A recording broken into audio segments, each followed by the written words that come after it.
Anybody? Larger than me, though.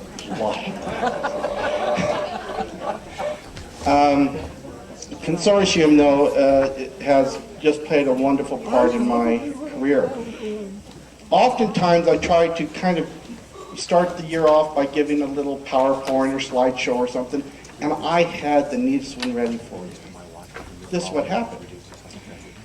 In Provo, we have a theme every year, and our theme this year is best way to predict the future, invent it. And we have little armbands, and it's just cool. And I had done this slideshow for our opening institute that I did. And, I mean, I had narrowed it down to four slides plus a little movie to show you.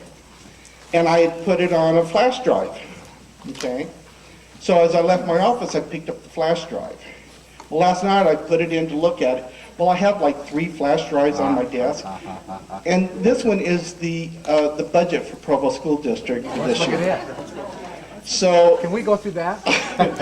You know what? That is ugly, you know. It's really not even interesting. So, as long as it's not gone in a flash. Really. So, I wish I could show that to you, but it's probably a blessing for you guys. It's not like you need one more PowerPoint. But I do appreciate the colleagues and the friends I have in this group, and I'd like to welcome you to Consortium this year. It's going to be a great year. We've had a lot of changes. We miss Jerry, but we've been very fortunate to have a new director in the UPDC, and he is just an amazing fellow.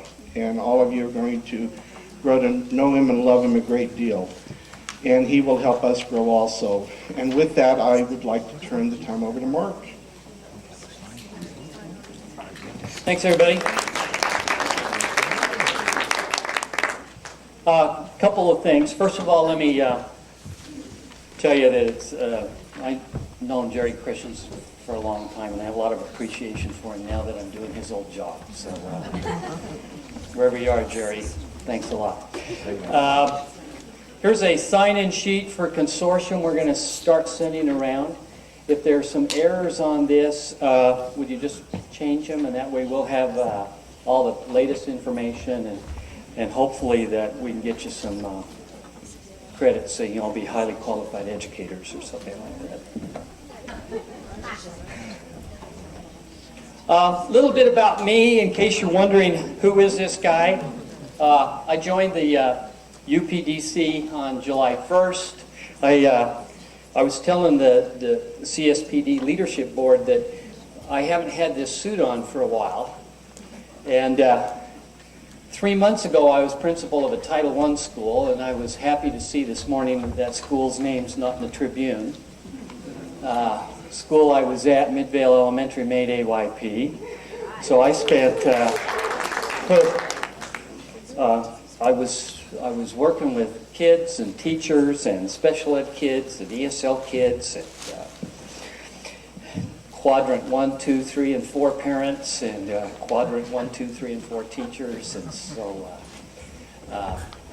I still feel all that. I reached in my pocket this morning, I was telling some folks, and I grabbed this note, and it said, "Call Cameron's mother, kids are picking on him, Chandler is harassing him, he has bruises, and his dad's mad." So, there we go. Just briefly about my background, I special education teacher for 8 years, started out in Salt Lake City School District, the old Garfield Elementary, moved to Jordan District and was hired by Richard Young, who's now the dean, and worked at the Jordan Resource Center. Then I traveled north to USU and taught at Edith Bowen Lab School for a while. Returned back to Jordan, worked at Bingham High School as a secondary special ed teacher for a little while, so I had some elementary experience and some secondary experience in special ed. And then I got my administrative appointment, and I spent the next 12 years as a special ed principal in Jordan District at all 3 special ed schools. Then I worked at Jordan Valley, Jordan Resource Center in South Valley, and that was a great time. I was thinking on the drive up here, one of the nice things about being in education is the opportunity to associate with good people. If you look around this room, you know, high-powered, bright folks. That's one of the nice things about our job. I know there are occasionally some tough folks out there, but the reality is that one of the nice things about working in education is the opportunity to work with each other. I took all of my special ed experience and bailed for 10 years and went into regular ed, and worked as an elementary principal in a regular elementary school, a year-round elementary school, and finally at Title I elementary school. So, and now I'm at the UPDC, and I'm just happy as can be. Okay. If you grab your folder, I want to do a couple of things.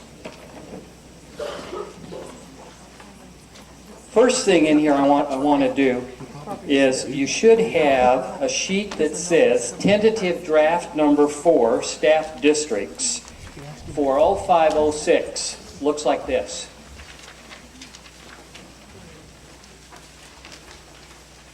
Reason this is important is I want to acknowledge my peers. Across the top is the people that I have the opportunity to work with. And so I'm going to read their name and they're going to wave. Bruce Schroeder, great educator. And I have a nickname for Bruce and I'm not going to tell it to you. Be upset with me, but it's one that he earned years and years and years ago. And what you'll see there in the yellow is the specialty areas that each person has. And then underneath is the district assignments or school assignments that they have. Kit Giddings. Kit's new. Kit's waving back there. She's going to be the generalist, jack of all trades right now, and she has a couple of projects that she's going to talk about in a few minutes that you're going to find exciting, I think, and her districts are listed there. Terry Mitchell. Terry's waving back there. She's our preschool specialist.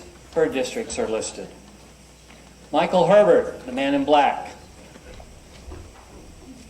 Special educator, he's responsible for, he's the editor putting this out, and you can see his districts listed there. Ginny Egan, waving there. Ginny has done a lot of work with literacy in the past, co-editor, special educator, and now she's going to be running the Mentor Academy, and her districts are located there.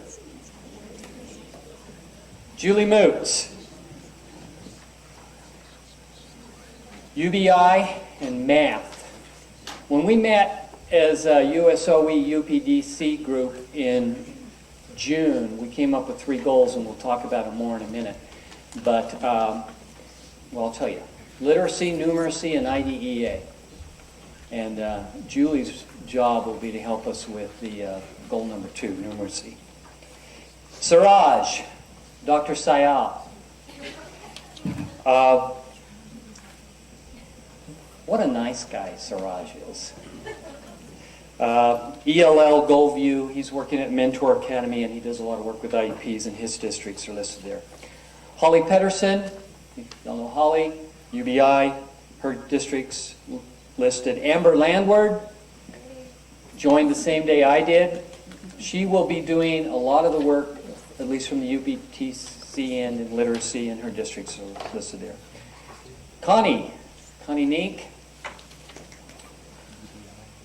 is our link to the world of compliance and monitoring, and works a lot with preschool. And then in addition, she'll be working with Morgan, and she has the dubious task of being the liaison with all the charter schools.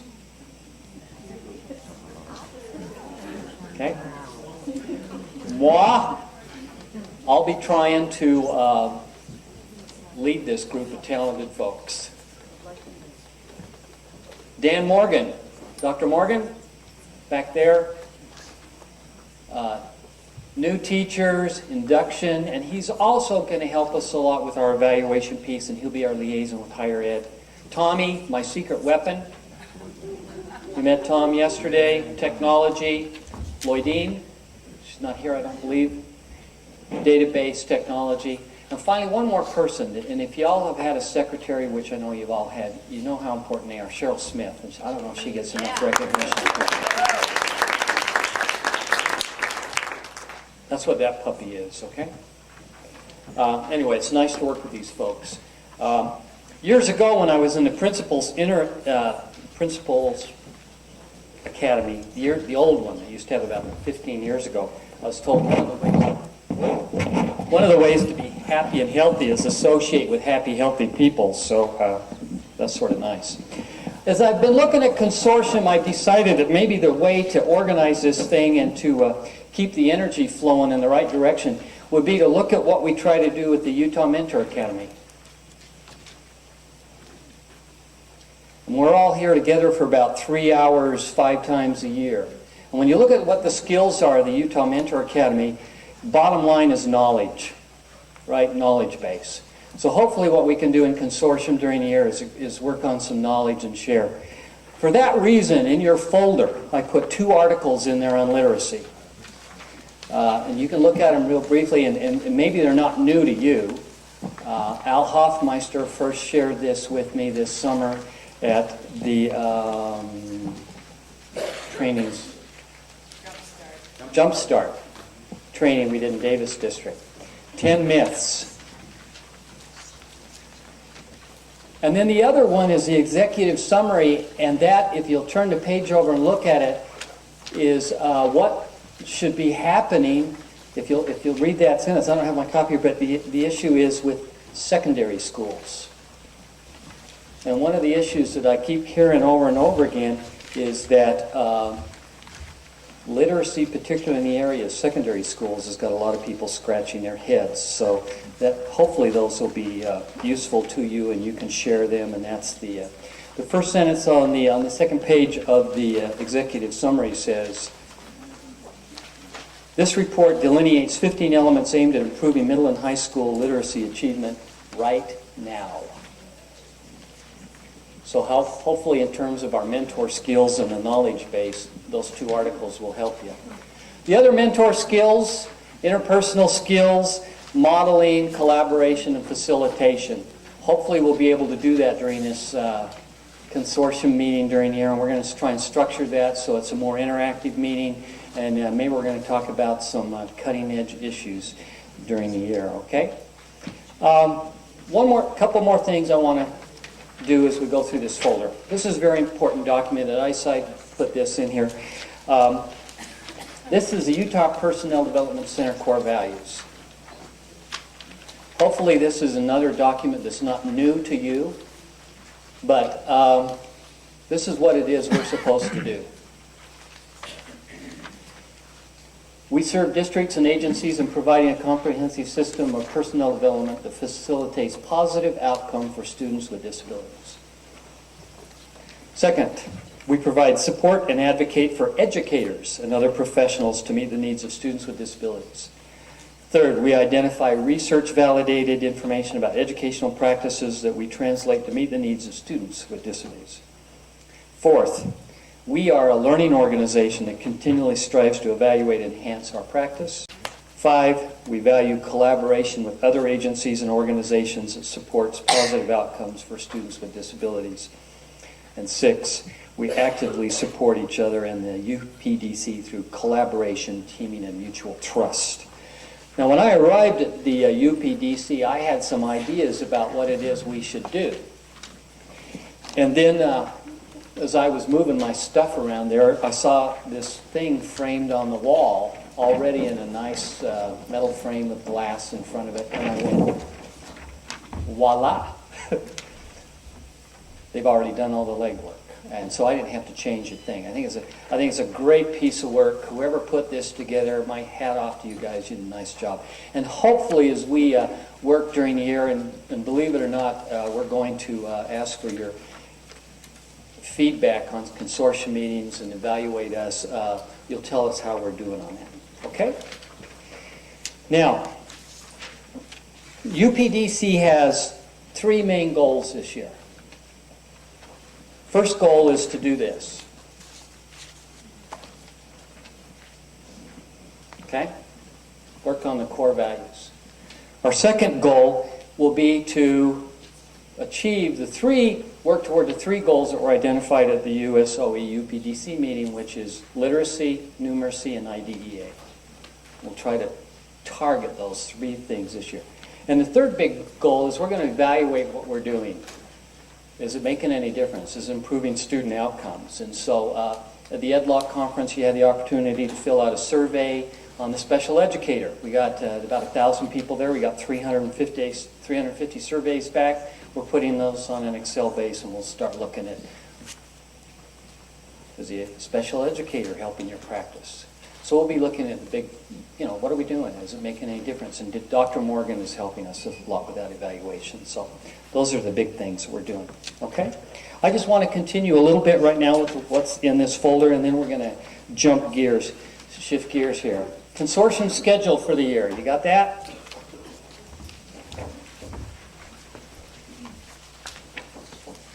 Next meeting, November 4th. What does this say? 2004. Holy cow, I'm going,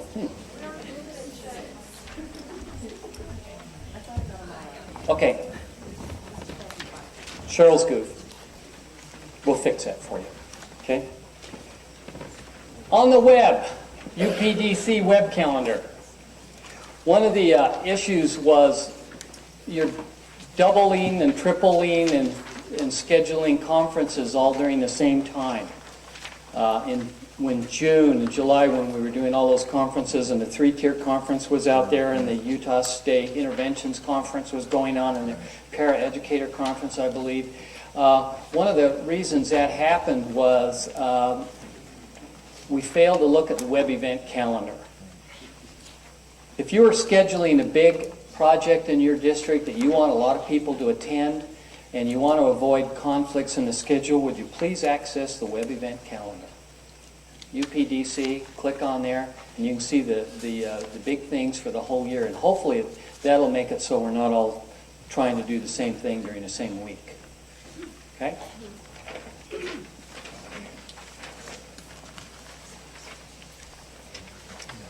I talked to you about the articles already.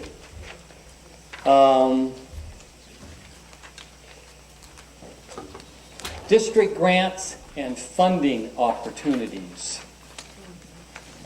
Do you want to talk about this, Bruce? Okay, he'll do it during the USOE piece. Okay. Possible places to stay when you're anywhere near the Larry H. Miller Center, which is where we will do consortium. Bruce is going to talk about highly qualified piece in a minute. I think everything else we'll just jump into when we do the rest. Yesterday, yeah. Is the next consortium really out there for help? No. Is it? Okay, sorry, yes, it really is. Same, correct date. That's correct. Just change 04 to 05. Okay. Okay. Just change it to 5. Okay. Yesterday, Tommy was running around taking pictures. The reason we did this is so you'll get a lot of people in this room so you can see who the heck these people are and what it is they do. So we're going to call this Faces and Places. And it'll be wonderful. Okay? Photo slideshow.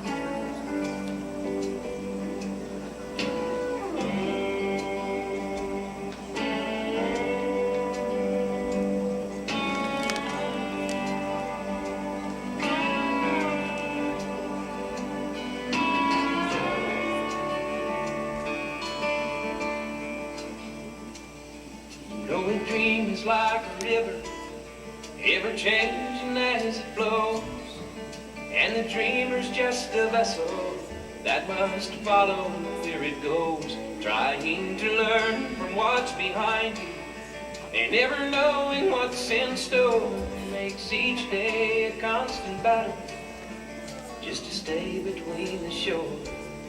And I will sail my vessel till the river runs dry, like a bird upon the wind. These waters are my sky, I'll never reach my destination if I never try. So I will sail my vessel till the river runs dry.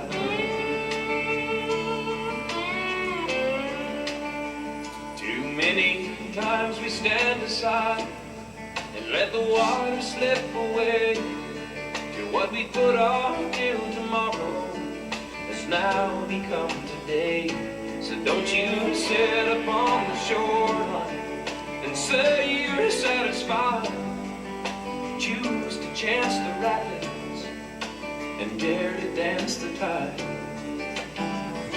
Yes, I will sail my vessel till the river runs dry, like a bird upon the wind. These waters are my sky, I'll never reach my destination if I never try. So I will sail my vessel till the river runs dry.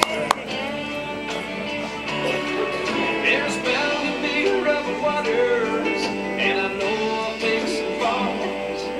With the good Lord as my captain, I can make it through them all. Yes, I will sail my vessel till the river runs dry, like a bird upon the wind. These waters are my sky, I'll never reach my destination if I never try. So I will sail my vessel till the river runs dry. Yes, I will sail my vessel till the river runs dry. Till the river runs dry.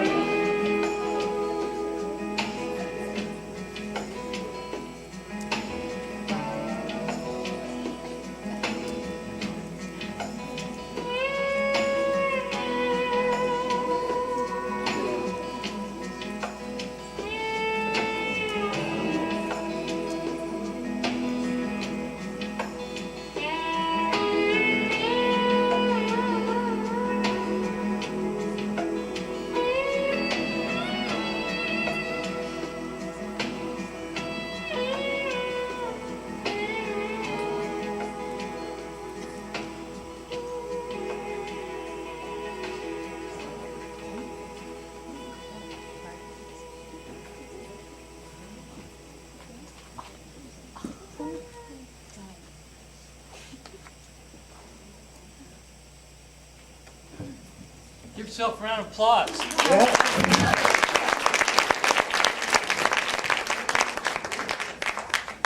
Tom tells me that that copies can be had for a nominal fee, and if you didn't like your photo, the copy can be had for an even higher fee, and it will be destroyed from the database. You have a ticket on your table somewhere. It's a little red ticket. These are for prizes worth dollars. If you would put your name on there legibly and pass them to this end right now, we'll pick those up. We're going to have a drawing in about 5 to 10 minutes.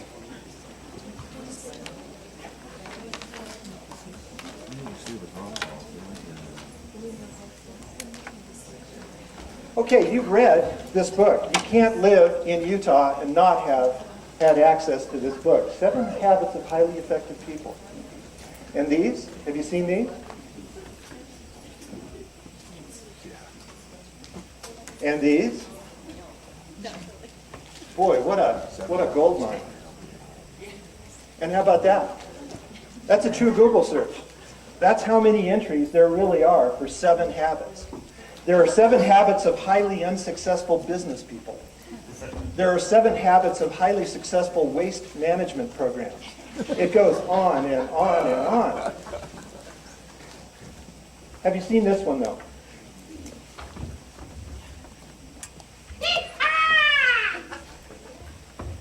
we topped the 7 habits because there are just too many entries. So we went to the 8 habits of highly effective teachers using the SIOP model. Have you seen that? Raise your hand if you're familiar with that. Okay. Very good, Nancy, because the book doesn't exist. Actually, the SIOP book does. We want to talk about SIOP. We want to talk about effective instruction. Mark talked about the 3 major goals that we have. Those are all curriculum-based. Those are content areas that we're going to focus on this year. But the content and the curriculum is only as good as the delivery. It's only as good as the skills of the teacher to deliver it in a comprehensible way that students can understand. So our 4th goal, actually, at our retreat was teacher preparation, was teacher skills. Training teachers and upgrading teacher skills so that they can be more effective regardless of what they're teaching. And that's what I want to talk about. Do you have any of these challenges in your district?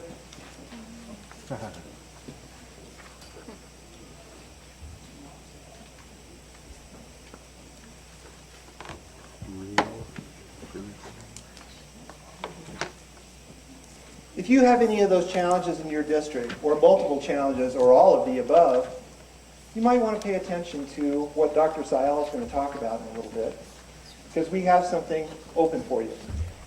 Here's another challenge. Here's a huge area, early intervening services. How do we do that? What does that look like? How are we going to operationalize that?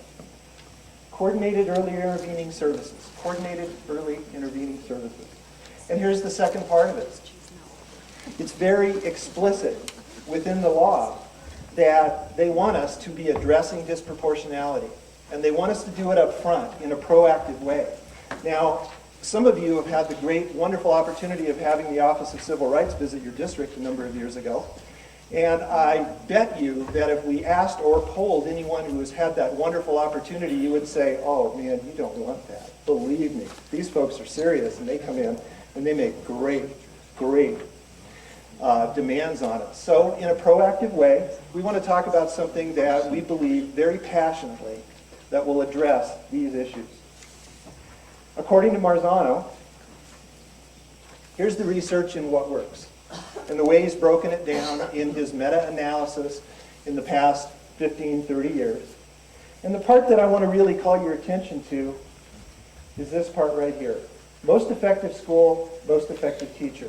There are a number of opportunities that we're trying to help you with, or we're partnering with you, like positive behavior supports, whole school-wide programs and such, so that schools can maximize what they're doing at the school level. But what are we doing to maximize the teaching potential?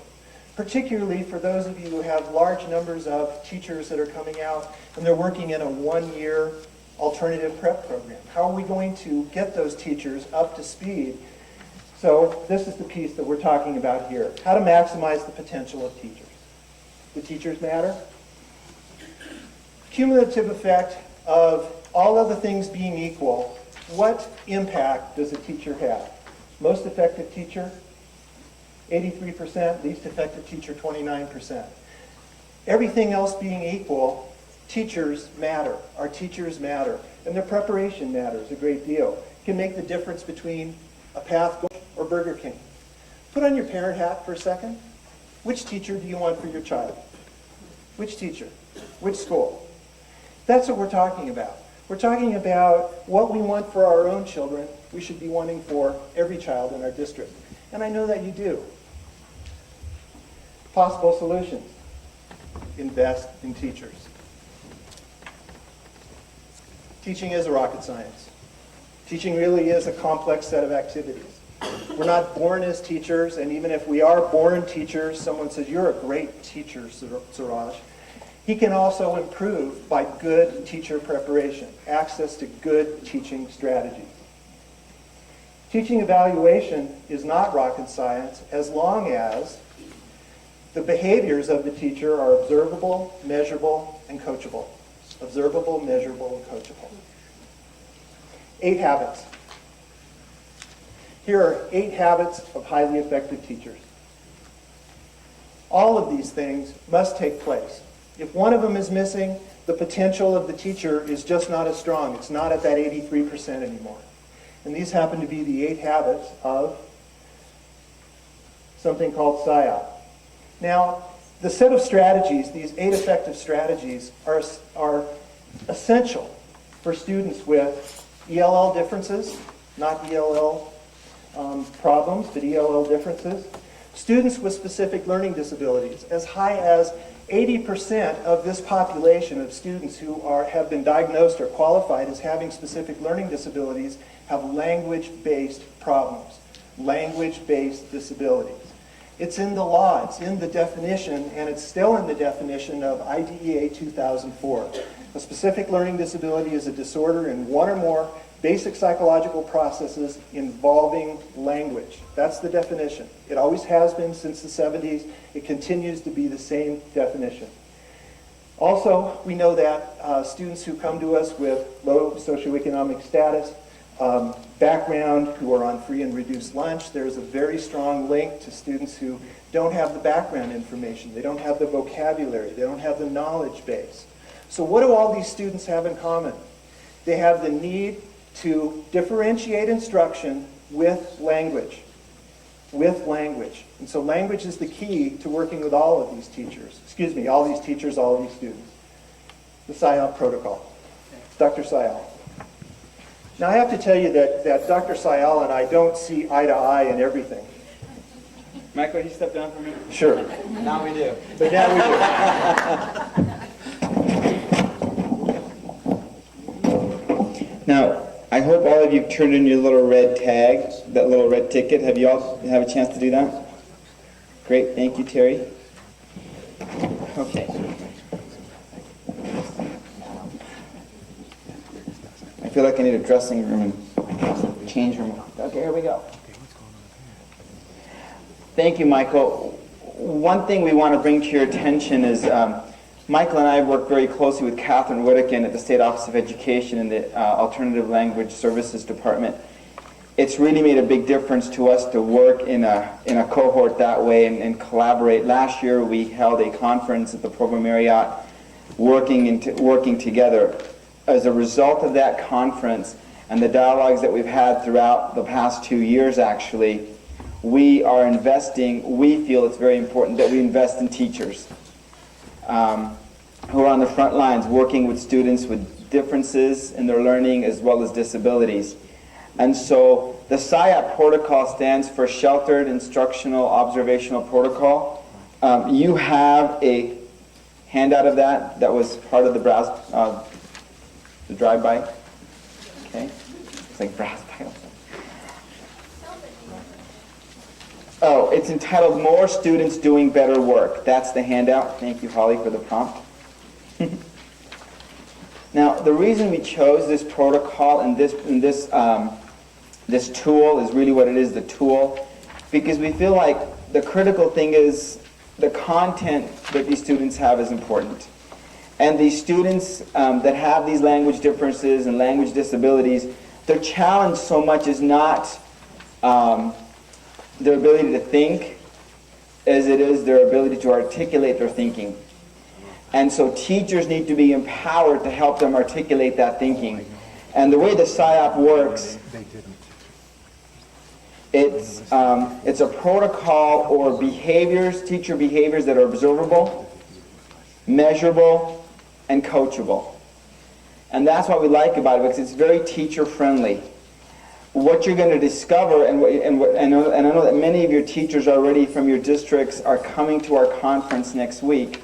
What they're going to discover is some of these elements they're very familiar with, but it's a systematic approach to using these elements on a consistent basis in the classrooms.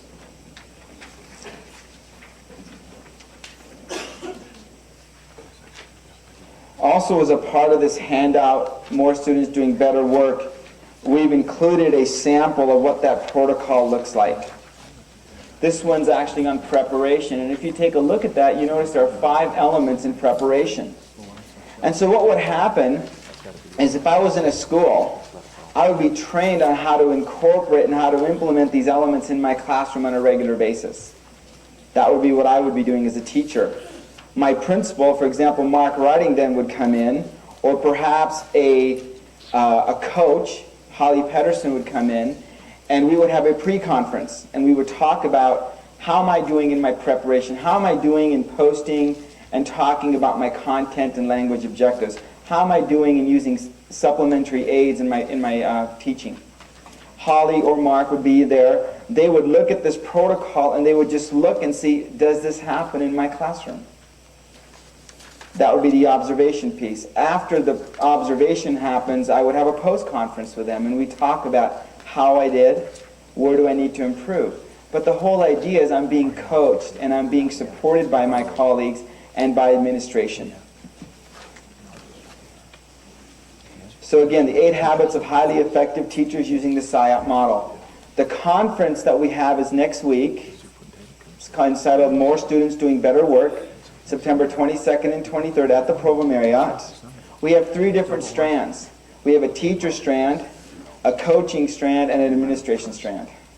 We still have openings for that conference, but we are going to close that conference up on Monday. So if you have other questions that you would like to ask us about this conference, Michael and I would be happy to meet you during our networking break and after this consortium as well. We invite you still to participate if you're considering that. Michael, do you have anything else that you want to share about the conference? Okay. We have some prizes. We have 8 books that we're going to be giving away right now, and I think we've drawn out those names. So Terry, do you want to yell out those names, or do you want me to come up there? And... Darla Flowers. Darla. Darla Flowers. Mary Vaughn.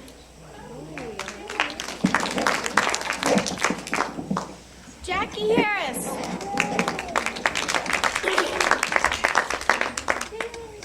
Barbara Graves. Harriet Dickerson. Who's Harriet? Oh, she's like that. Anna Lefevre. Harley Man. Easy Rider. And that's it. Woo. Thank you. Thank you.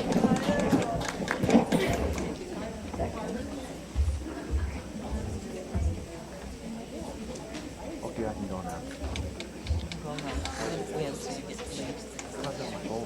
Oh. You don't want a wedding? No. I did the wedding last week. You were going to this club. Thank you. I'm happy to be here with you today at the invitation of my friends Holly Pedersen and Julie Moot. I have my top 3 reasons why I'm eminently qualified to be here with special educators today. My first reason, I spend 5:30 to 6:30 every morning walking with my neighbor who is a special education teacher. We do a lot of processing. My second reason, my husband is the building administrator of the new Oak Ridge School in Nebo District for severe profound disabled students. I get to do a lot of evening processing with him, Richard. And my third and top reason why I am qualified to be here, I have been part of a Dan Morgan harem trip in the name of special education. That's great. And, okay, I'm moving right along here. We have had some wonderful opportunities to collaborate with the UPDC over the years, and that relationship is just getting stronger. One of the ways that has come to the forefront lately is in the issue of bullying and relational aggression, concern I think that Holly and Julie have had for years, that I also as a director or a coordinator over student school counseling programs have also been really interested in. And some folks wonder whether or not this is really a problem or an issue for our kids. I can give you several anecdotal things right off the top of my head. My little grandson goes to Jeremy Ranch Elementary, and he's in first grade. Last year, he had a little friend, Chuck, not his real name, who persuaded Max, who's kind of a good kid, to go against the teacher rules and school rules over a period of a couple of weeks. And the teacher sat down and had a conference with my daughter and Max and persuaded him to repent of his evil ways. So when he was next coerced by Chuck to return to his evil ways. Then he refused. Chuck smashed dirt into his face. And I made a comment to the school counselor who I'm acquainted with about him being a bully. And she's like, well, I'm not sure if he's a bully. I'm pretty sure he's a bully. And Richard reported to me a conversation he had with one of the secretaries in the Eagle School District. She has a little son who has autism. He's a junior high school student. We're, a month into the school year. He has been kicked, spit on, teased, shoved into a locker, and the stories go on and on. In my own little neighborhood, we have a 13-year-old girl who moved out of the neighborhood with her family because the daughter of one of our church leaders and her friend had been putting notes in her mailbox. One of them had a picture of a big balloon with her face drawn on it. Said, "You're the fattest, ugliest thing we know." Another one that said, "Oh, nice skirt at church today. Don't you wish you had a father in your home?" And the final one was, "We hope you get raped and you feel so bad that you kill yourself." Pretty ugly stuff for a pretty upper class Orem, Utah neighborhood where it's Happy Valley, nothing happens there. Anyway, where do I aim this thing? Anywhere? Tom? At the computer. I'm technologically challenged.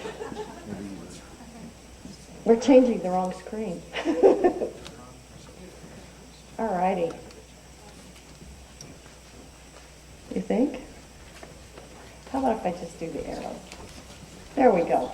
This is just a little piece of data that Holly and Julie had gathered from their UBI schools about what they thought were the big issues. And you probably can't read this, although I tried to get it in a lighter color. But out of 72 school personnel, 40% of them said their number one problem was bullying and harassment. 20% said that classroom disruptions were. 8 said conflict management, gangs, not applicable, I guess they didn't have any problems. 4 for student aggression, 12 student noncompliance, and 8 teacher variables. Just a little piece of data, but I think, how many of you saw the KSL piece on bullying last year that was on the television? Well, there was a lot of debate in the state office whether that was accurate. Because we still don't want to admit that our kids can be naughty with one another, and they really can be. So as part of that, my colleague, Vern Larson, was asked to put together some information on bullying. And I made about 30 copies of a little thing that he presented to the State Board of Education on September 2nd. The board, with a few adjustments, accepted that as a good recommendation just for guidelines about what needs to be in place in dealing with bullying. Cheryl, I understand, will send out a copy of all of that to you. The board wants to make a resolution supporting the idea that districts get to be proactive in dealing with that. And as part of that, then we have put together a multiple agency collaboration on this issue, which will involve the people from UBI. And then at the State Office of Education, we have Carol Anderson, and this will come under her social abilities responsibilities. We have the Comprehensive Counseling and Guidance Program, that's I and Tom Sachs, the school counseling program statewide. Vern Larson, who does our safe and drug-free schools, Travis Cook, is doing youth in custody. We also will partner with the Utah School Counselor Association. Another piece of good news, the immediate past president of the School Counselor Association has left her job as a counselor at Weber High and gone into Weber District in special education as one of their directors. So, yeah, Susan is great. You'll love her. And also the Prevent Child Abuse Utah people. We just figured the more people we can get talking kind of the same language. And that was one of the things with Vern. We had to really work with him to get him to put relational aggression in that issue. So here's our plan. We are going to have a social ability symposium with the focus on relational aggression. It'll be a 2-day training, November 16th and 17th. Rosalind Weissman and Myron Cummings will be there. Rosalind is the woman who wrote this book, Queen Bees and Wombees. It's the basis for the movie Mean Girls. So they will both be there doing training from a female and a male perspective. We'll have a potential 60 participants, 10 from each of our partner groups.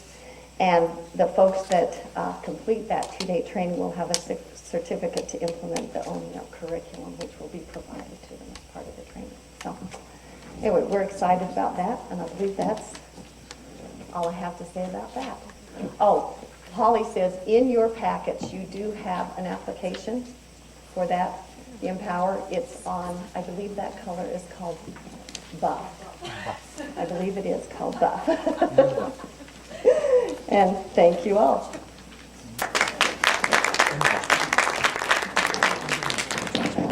Are you next? Just tapping me because you're on challenge.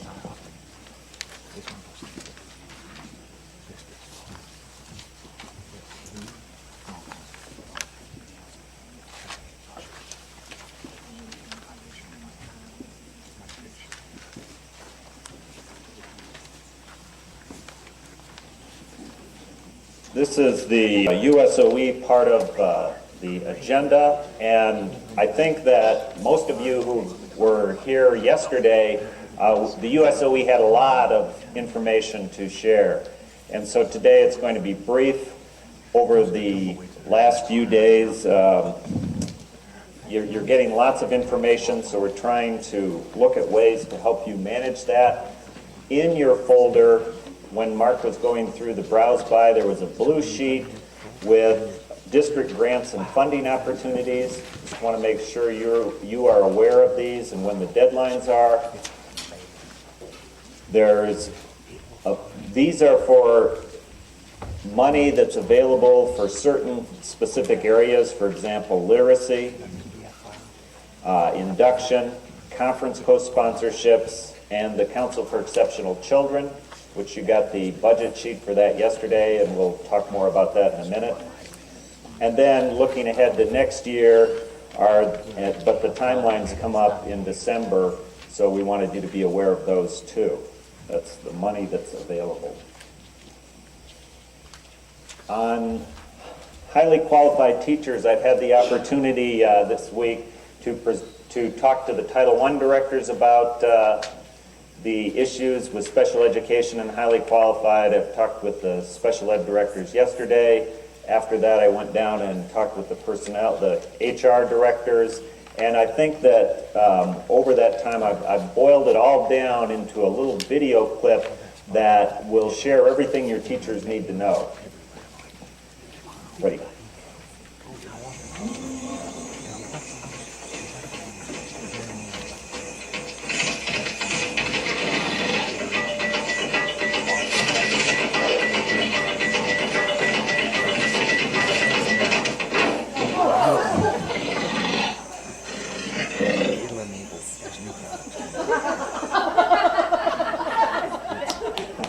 So does that have everything we need to know? Highly qualified, we're charging ahead, and as I shared yesterday, our plan met an uncertain end like this. You have the forms for that. We're going to continue working on it. There's a chart in here that I think is helpful to share with special ed teachers. It takes right through almost all the possibilities. You know, it's a flow chart where a decision, you ask questions and look at the answers and takes you right through. And as I know that with our higher ed folks here today, there are challenges there too as you look at the pre-service, looking at how to get your people ready. There are just a lot of challenges, and our deadline is here, 2006.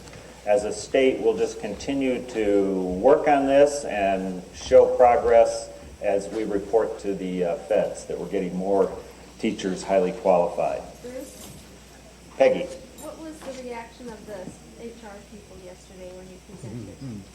Peggy asked, what was the reaction of the HR directors? I highlighted two things with them. One was the alternative route to licensing, that there's criteria in place that if a teacher is working on their special education license in an approved alternative route to licensure, then they are considered highly qualified in special education for the 3 years. Because I think there's been some confusion with the HR folks there. The other area that I stressed was the house option, and the way we're suggesting that districts deal with this, what I shared with them is, number one, do the transcript review to see if the teachers, especially K through 8, if they meet the highly qualified standard for elementary ed. Second is to look at the testing option. So for example, if you have an elementary ed teacher who doesn't have enough credit spread out in the right areas, consider helping them prepare for the elementary content test. And then third, for people who aren't test takers, look at the house, which is where it counts experience and the classes you've taken in those areas, you accumulate the points. And that, for K-8, there were no surprises. Then at the secondary level, the same kind of idea where you do the transcript review. Chances are that you're not going to find that the hurdle is higher there because they need to have a major equivalent, which are 30 hours. So you may find a few of your special ed teachers who are teaching English and also happen to have an English major, may be highly qualified in English. You're going to have some teachers who have been teaching at a secondary level of content for a long time and may be very familiar enough with the subject to take and pass the praxis test in a specific content area. So I talked about that. And then third, the house, which right now is kind of, has, our house, we don't have a multi-subject test available. We'll still continue to see if we can find one. So there is a house at the secondary level, but it's very challenging. So and they didn't ask the question that some of you asked, is, well, what do I do if I have a special ed teacher teaching 3 content areas? And the answer is you do what's best for kids. If that's the best arrangement for that student, for those students, then you continue to do that. As a state, we will continue to help you, support you as you bring your teachers in line with the highly qualified challenge. So you may have some teachers who are not considered federally highly qualified, but they're still state licensed. There are no sanctions on that. So, and the HR directors didn't really ask too many questions. So, any other questions on that? Well, next I'd like to shift to our presentation, and Debbie and Anne Marie, if you'd come on down. We have a wonderful opportunity this year in April of 2006 we are the host city. Salt Lake is the host city for the International Council for Exceptional Children Conference, and a lot of you in the room have had experience. In fact, how many of you attended when it was here in, was it 1996, the CEC conference? There, that gives you a sense, Anne Marie, of that. So we have sort of some collective memory of that. And it's an exciting opportunity. Yesterday you received some budget information on state support. And today to talk about the program and just help understand a little more of what's going on, we have Debbie Ballard, who is our local arrangements chair, and the one here in Utah. Debbie actually works for Jordan School District and will be doing these duties in addition to her regular duties. And Debbie has already spent a lot of effort and energy learning about what they've done at past conferences and meeting several times with the local arrangements committee that will be doing this. So Debbie. I'll give you this.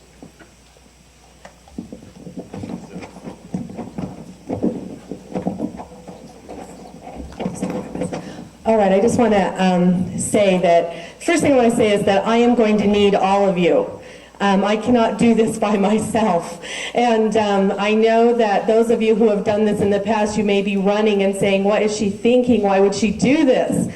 I am very, very excited about it. It's going to be very fun. It's fun to watch the process take place.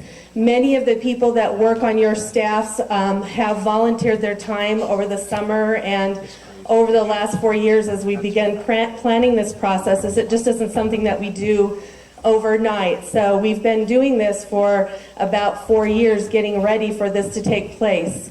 We have our local arrangements committee, our subcommittee chairs, the lead team. There are several people who are meeting, have been meeting every other month or right after your consortium time to start planning this process. We are very far in the process. We are ready. We have our team ready. We're ready to go. But now I need you. We need 300 volunteers from your schools to help us with this process. And the way that will work is that if they volunteer 8 hours of their time at any time during the conference, they will receive 40% off on the registration. So it is a big thing. So, and CEC has been gracious to do the 40%. And it can be done in 4-hour blocks of time, so it doesn't need to be 4 hours at once. If you've got any questions, let me know, email, call. We don't want to be too picky on this, but new. They can be new teachers with less youth, new teachers who are really young new, all kinds. So we look forward to having a good crowd. We're expecting about 300, 350. We could even go to 400. So y'all come. You're welcome too. Thanks. I promise you that every consortium meeting, I'm going to give you something you can use. And with tough kids, you can always use a joke. When I used to have the kids come to my office and they were, sometimes I could diffuse that with a good kid joke. I'm going to tell you 2 kid jokes that you can use. Do you know why gorillas have big nostrils? They have big fingers. I guarantee you, that'll diffuse a kid in your office, naughty kid, tough kid. They love nose jokes. It works every time. Hear about the restaurant on the moon? Food was pretty good, but it had no atmosphere. Now your high school kids may get that one. So, I used to think I was hooked into literacy. And I spent a lot of years in elementary schools trying to improve the reading scores of the kids I was working with. And I had some success with that based on test scores, and that's just one source of the data. Then I came to work at the UPDC, and I found that there was a lot of things going on that I had no clue about. So what I wanted to do was invite Ginny Egan to come on out, review with you what the literacy goals have been in the past activities. I found these staggering because, like I say, I thought I was hooked in and I didn't know about this. So we're going to do a review, and then we're going to do a little survey, and then we're going to tell you where we're going next. So, Ginny Egan. Okay, I think I'm using it.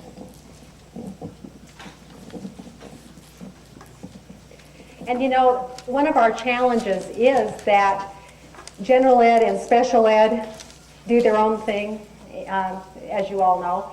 And with literacy, that was definitely going on as well. And we were doing the best we could. Probably our greatest goal last year was to collaborate with general ed and the things that they were doing in literacy. So we had that as a goal, and this year, of course, it's still a goal. We're doing our best to make good things happen that way. So past activities started, some of you may remember a survey that we passed out a year and a half ago at the SAS meetings down in St. George, where we found out, first of all, what do special ed directors know about literacy in their districts, and that varied. And then what they knew about what was going on in special ed, what they knew what was going on in general ed, and then what they were hoping the state would do in terms of a direction and training. And so we started with that with that survey to help us plan our activities. Something that was a real experience for me is that we took a trip, and sometimes we called it a field trip, but it really wasn't a field trip. It was an information gathering trip to the state of Washington. And Nan and Terry Mitchell, myself, and then we had people from curriculum, Brett Molding, Len Greenwood, Nicole Polson from General Ed Curriculum went with us to the state of Washington. We visited Vancouver and Kennewick school districts to find out what's going on. Okay, what are things that other districts that have had some great results, some proven results, that they were able to share with us and gave us some good ideas, especially in terms of how to develop a 3-tier model of literacy. The Utah Special Educator, which I'm the co-editor of, is something that we, the past 2 years, have had a real focus on literacy. Hopefully you've noticed that. And every issue we've tried to focus on something about literacy, starting with the 5 basic components, and then last year went a little bit broader for things that are happening in literacy in the state. The Tier 3 language trainings are something that came about because of the survey that we gave and feedback from different directors that we need to have special educators trained in 3-tier interventions. Still a need, we know that. But we did have three trainings in language. Each training had at least 50 people there.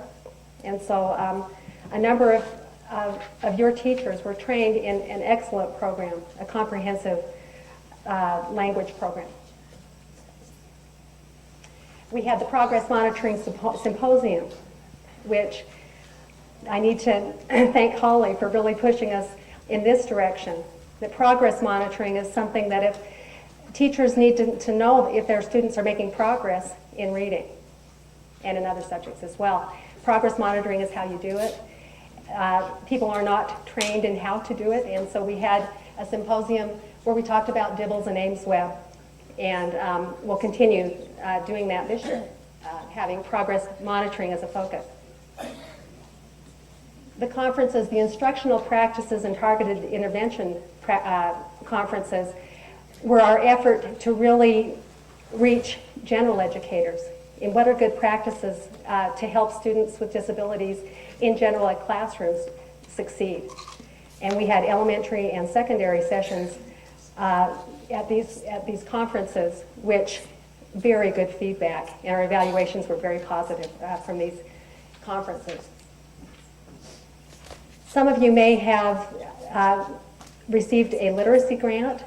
These would have been the access to the general curriculum grants, which were focused on literacy last year. And we'll be talking about opportunities for those again this year. The technical assistance document is something that we passed out to school districts. This was an effort by a very big committee that was made up of USOE folks, UPDC people, higher ed district people, who came together to plan a document to help, to begin with, special educators know what direction should we be going in reading. And our goal now is to make this a broader document that will be for general ed as well. The Reading Basics Institutes, we had 300 teachers go through these institutes last year, which were designed to teach special educators who didn't have much of a background in reading what good literacy instruction is. And here again, the evaluations from these institutes were very positive. We did get some feedback on ways to improve them, and that will be happening this year. And last but not least, we had our Tiered Instruction Conference in June, which was a conference where 500 educators came together to talk about tiered instruction and what should happen at tiers 1, 2, and 3.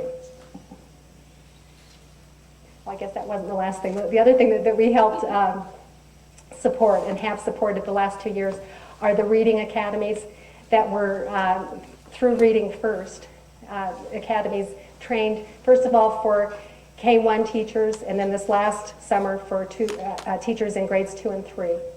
to help them come up to speed in what good reading instruction should be. Okay, now we get to go on to what is in the future.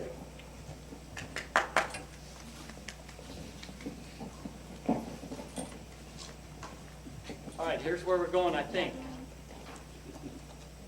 We've created what we call an LIT, which is, I believe, the latest, it's been called several things, but Literacy Improvement Team.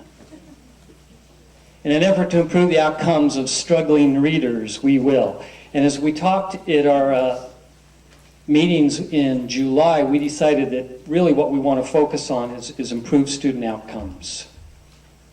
So we're going to try to provide training. We are going to provide training to educators, provide technical assistance, build partnerships with general ed, and provide information. Okay.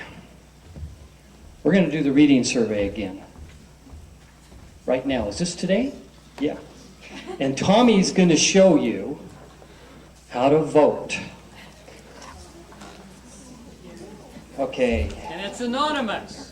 No one will know how you vote. Yeah, this is totally anonymous. We have all of your names in a database linked to your keypad. We're going to expose you for what you are. Just kidding. Everybody should have a keypad in front of them. If they don't, we have a few extra I put down here. I laid out 100 keypads. There's obviously not 100 people here, so when you see the results of votes coming in, just realize that we're not going to get 100 votes, and that doesn't mean that everybody didn't get a chance to vote, because they did. We just have extra.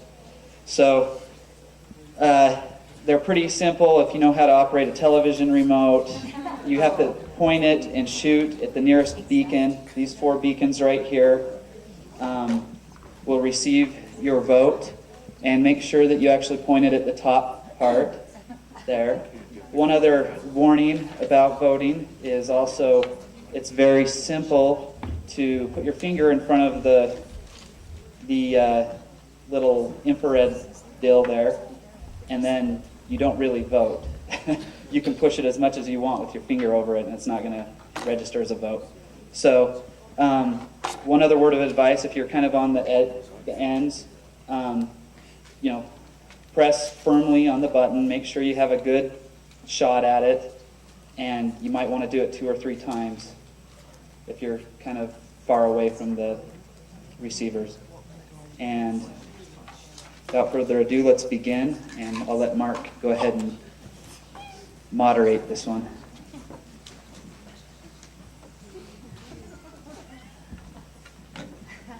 Facilitate. Okay, first question. Where are you currently working? Press 1 if you're with a school district, 2 the state agency, 3 the university, or 4 other.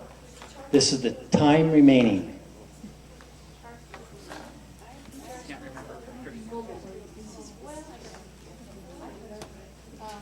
You went to charter schools to other or a school district? Yeah, charter schools would be other. All right, data showing that 73% of the people here with school district, 13% state agency, 4% university, 9% other. Okay, that was a good practice question. Number 2, is there a need for literacy reading training for special educators in your school, district, or state? 1, there's a minimal need. We already implemented effective personnel development in this area.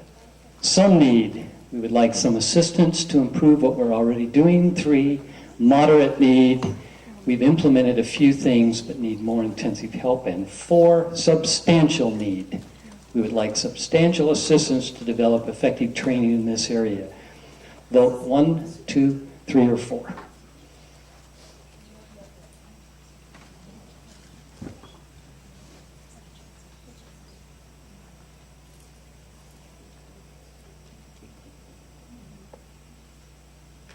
Okay. I hope someone's recording this data. You got it on the computer, Tom? I'm going to need it. It's tied to that database. Third question. What type of training is needed? Basics of literacy instruction, number 1. Supplementary literacy instruction, number 2. Intensive intervention, number 3. Or 4, all of the above.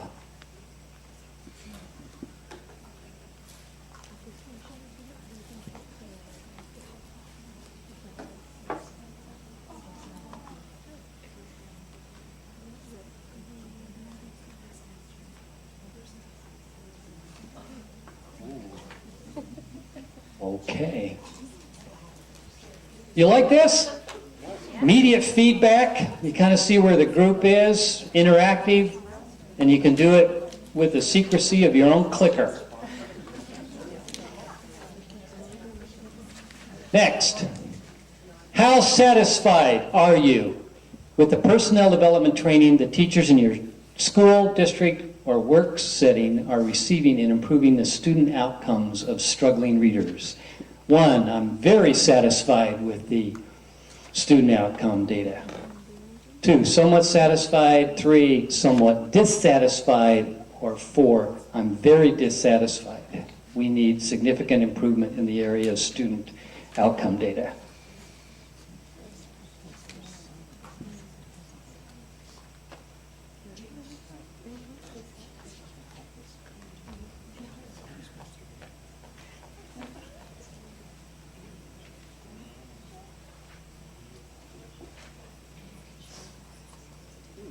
Okay, good.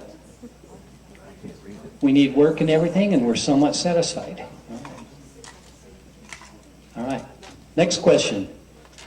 Do you know what foundational programs and materials are being used in the regular classrooms in your school, district, etc., if you deliver literacy instruction to all students, or that's sometimes called Tier 1? Yes or no?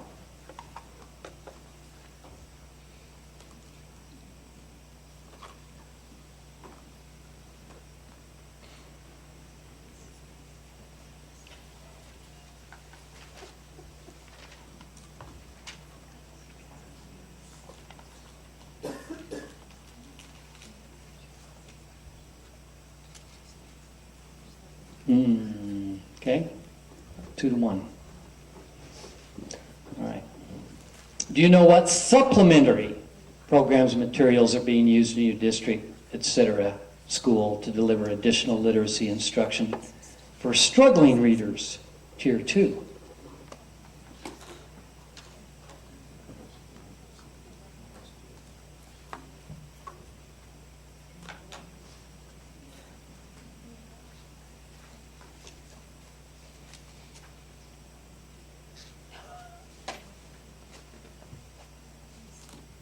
All right. 60-40, all right. Do you know what programs and materials are being used as intensive interventions, Tier 3, for students who fail to respond even to supplementary reading assistance in your school, district, etc.? Yes or no?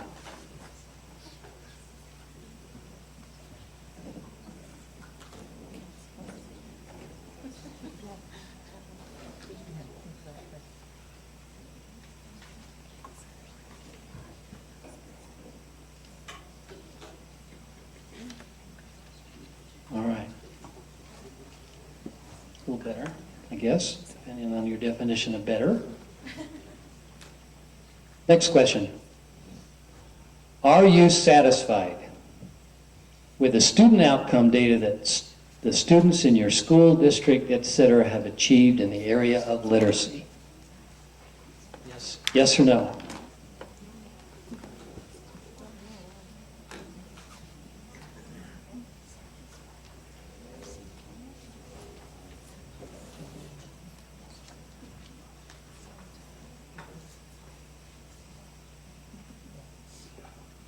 Okay. Wow. We assume that's all students, not just special ed students? Yeah, and I just said students. I didn't want to. Mostly because so many of the kids are accessing the general curriculum, it's hard to break it out. But, what are they doing in both Tier 1, Tier 2, Tier 3? All right. Do we have another question, Tom? Are you satisfied with the coordination of services between special education and regular education in your school district, etc.?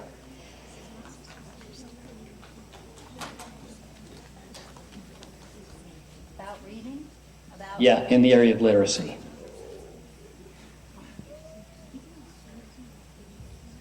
You can change your vote. Can or can't? You can. Yeah, if you think you want to change it.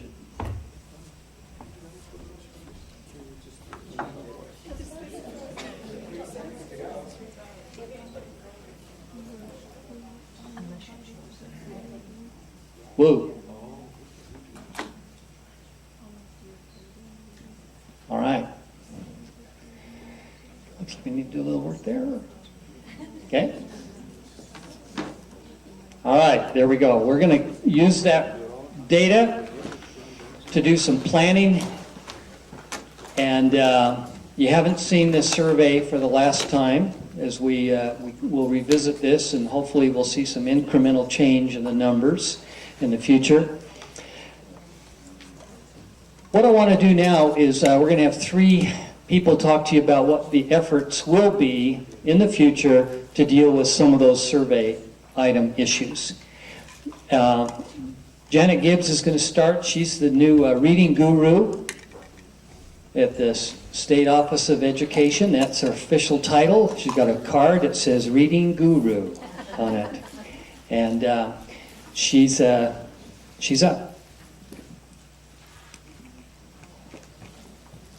Thank you. I don't know if guru is the right word, but Jenny mentioned the TA document, and I know you can't see this at the back, but you all at one point received something that looked like this. This is the front cover, and it says Technical Assistant Document for Special Educators and then Reading. One of the things I want to bring to your attention for the future on this is we're going to change the title. And this is to help coordinate more with regular education. So we're going to change the title to Struggling Readers. Instead of Special Educators, it will be a Technical Assistant Document for Struggling Readers. So that, I think, that was an important move on our part, working with General Ed. Jenny talked about the task force that got together on this, and it was all distributed, of course, to special educators, the special ed directors first, and then special educators. We are continually working with regular ed on this document. Lynn Greenwood in particular, we are working with her, UPDC and myself, and Pat Beckman is coming back to help us carry on with this. We also want to look at this document as an implementation guide, something that your teachers and your administrators can look at and actually use. Goal number 1 is not to have it sit somewhere, but goal number 1 is to have you use them. We will be having subcommittees for some of the sections, and I'll tell you what those sections will look like, or at least titled right now. And we will be contacting some of the districts for